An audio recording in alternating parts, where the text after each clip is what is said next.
So this right here is an image of the things that are really important in Washington State as they build a multi-tiered system.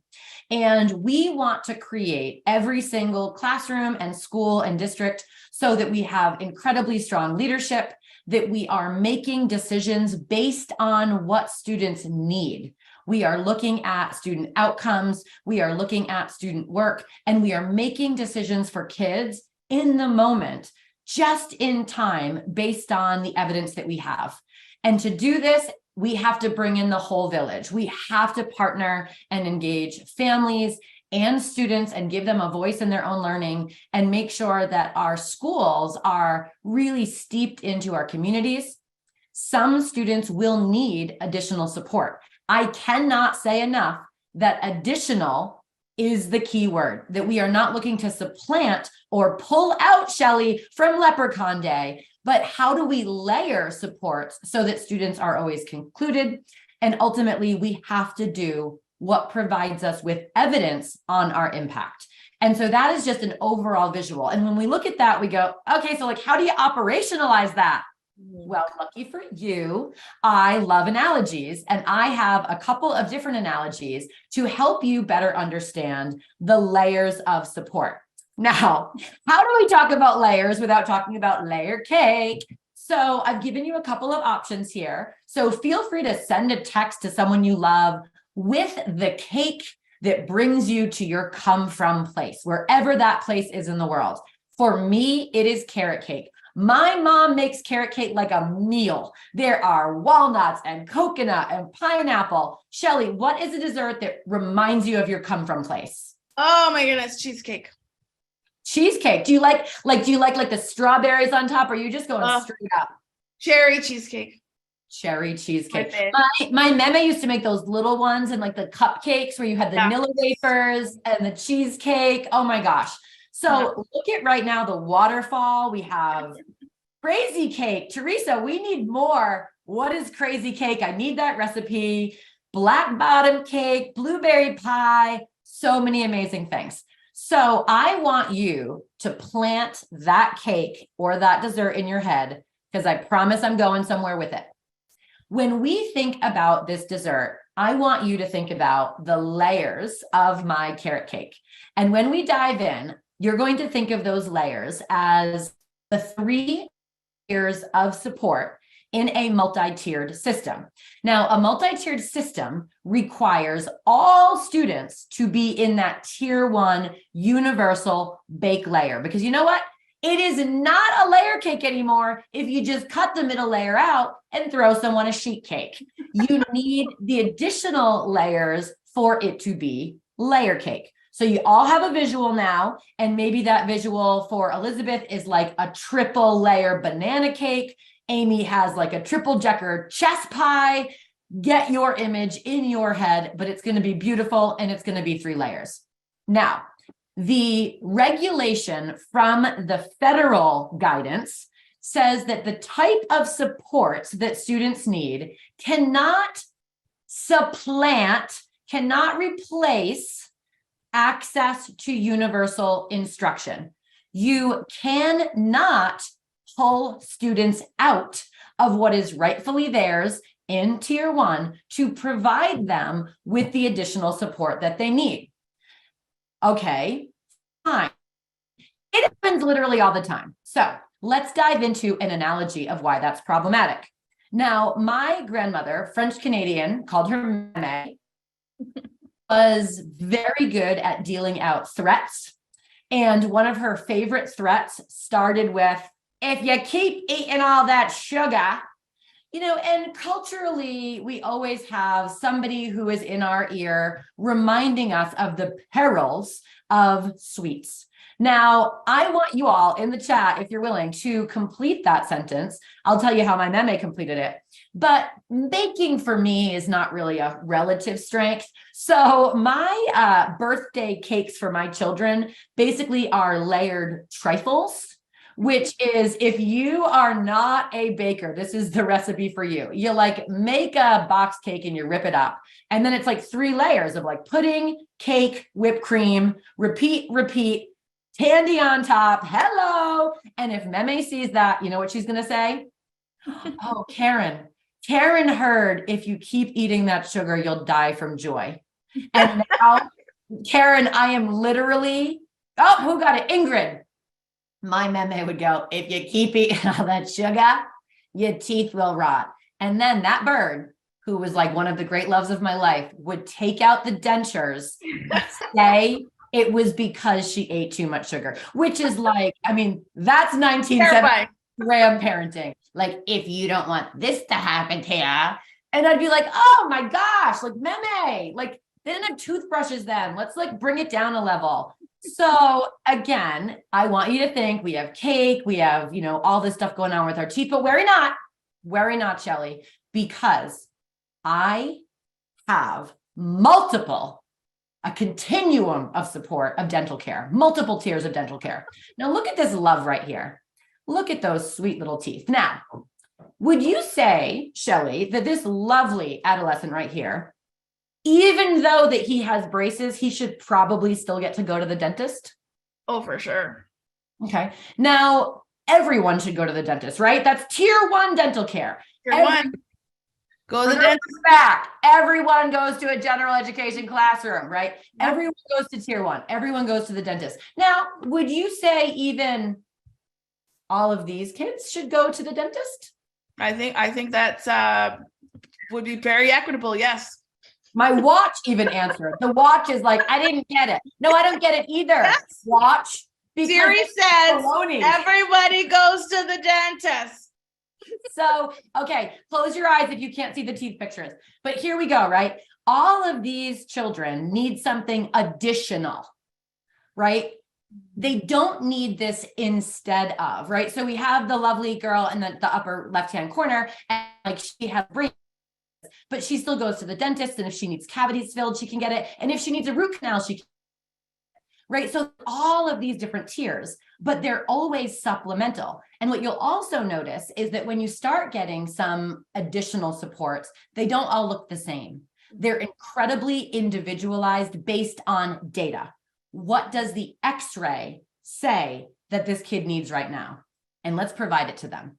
And if those are multiple things at the same time, absolutely, so be it. Because every single child deserves access to general dentistry where there is a checkup and there is cleaning and they provide you with a toothbrush and they floss your teeth and they do universal data collection, right? They do x-rays, they take that long kind of scary metal thing and they're like, is that really a hole? Yes, it's a hole, doctor.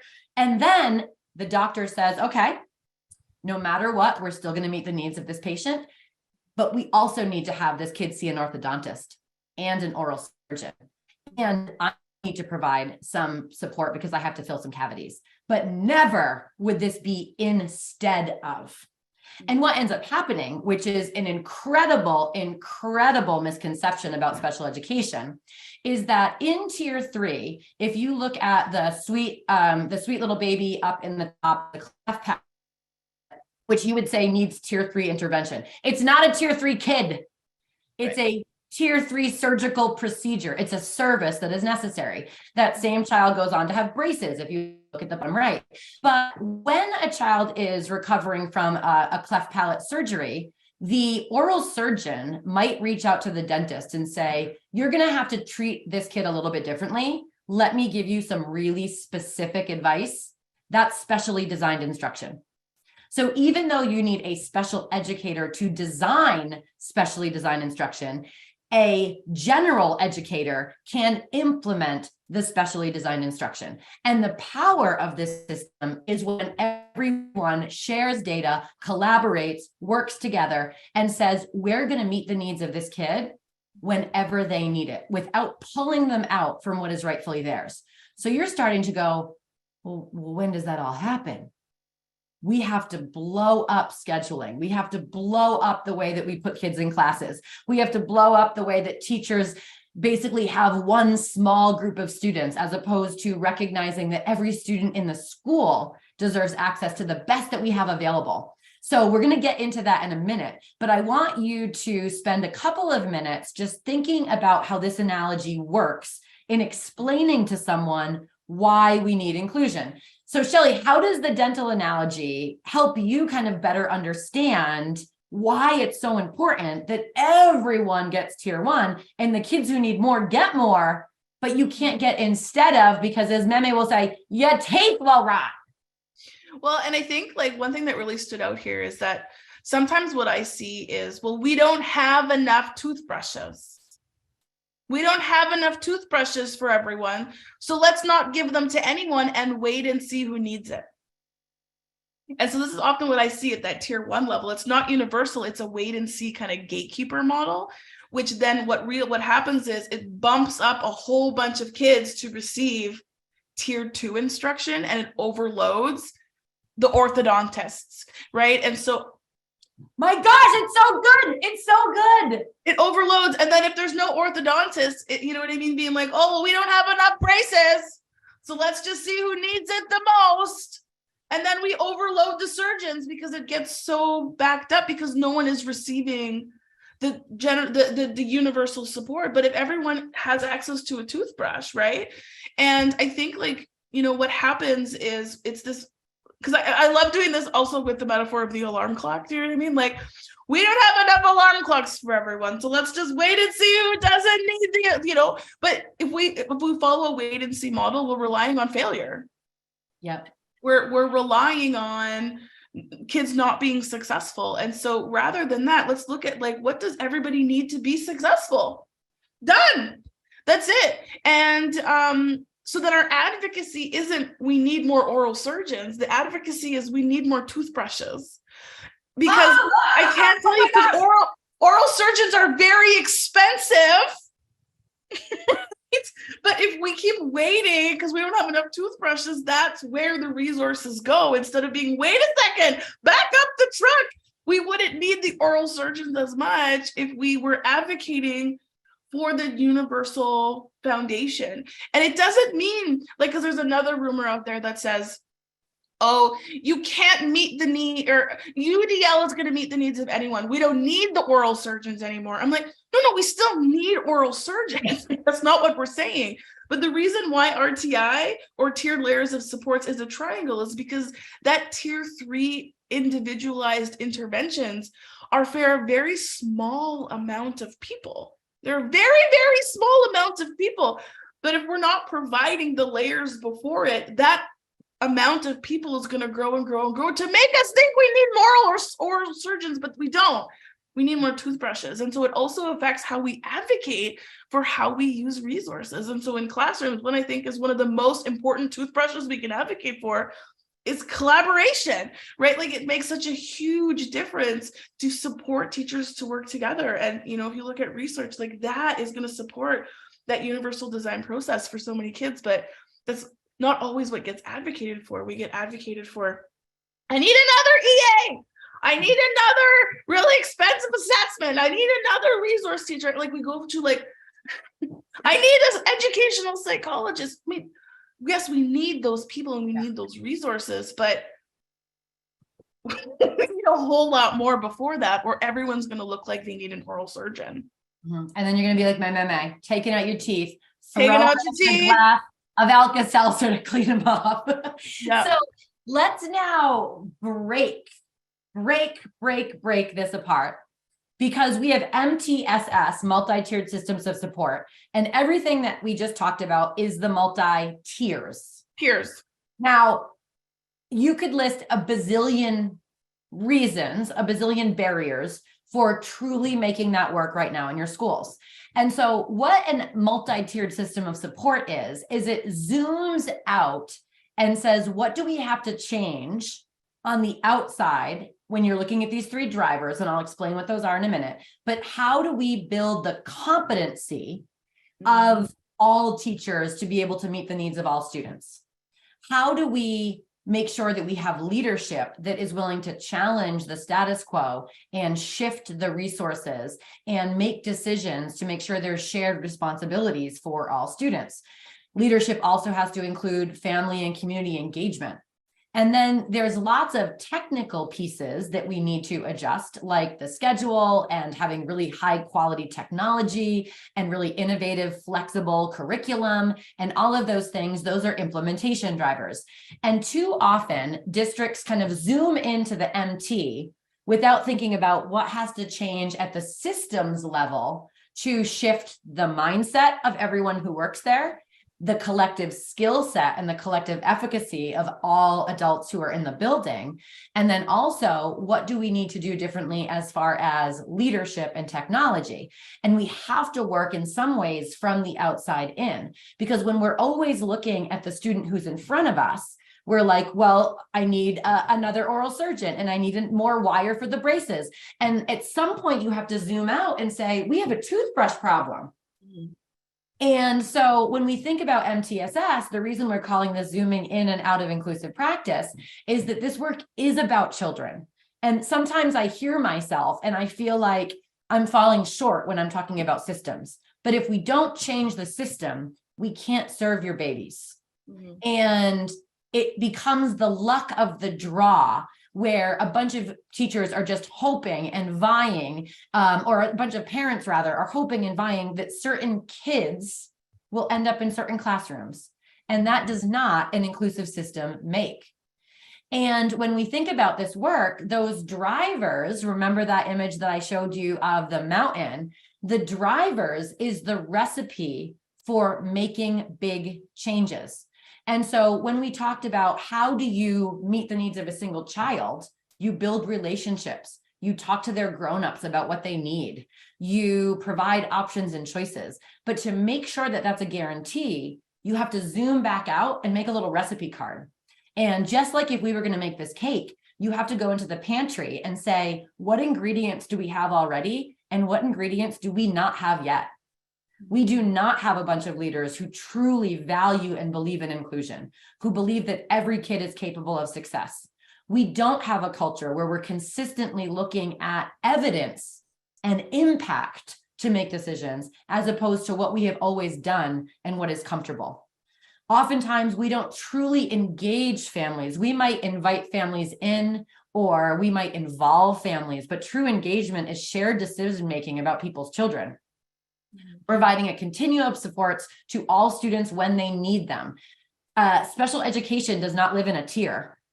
So special education is not tier 3, right? Special education is a tier 1 service, of which some students will need additional supports, just as students who may not have a disability. And so we really have to think differently about what we value in this system. Do we value impact on students? And if we do, what type of impact do we value? Academic, social, emotional, sense of belonging. And are we measuring what matters? And if we're not seeing growth, we have to build a different set of skills. We have to think about a different set of technology, and we might have to blow up the schedule, just like your middle school did, to make sure that we're having that desired impact with all children. So when we come back to this in Washington, it starts to make so much more sense of the foundation of this mountain, which are those multi-tiers, is really thinking about the shifts that need to happen at the system level to build the capacity, the leadership, and make sure you have everything that you need to do the most important job that we have, which is ensuring that kids are successful. And right now they aren't yet, but they can be. So when we think about this work, you'll see that this cascading system is that every single thing that we do, way zoomed out, looking at that globe, has to ultimately cascade down and demonstrate better outcomes for each and every single child.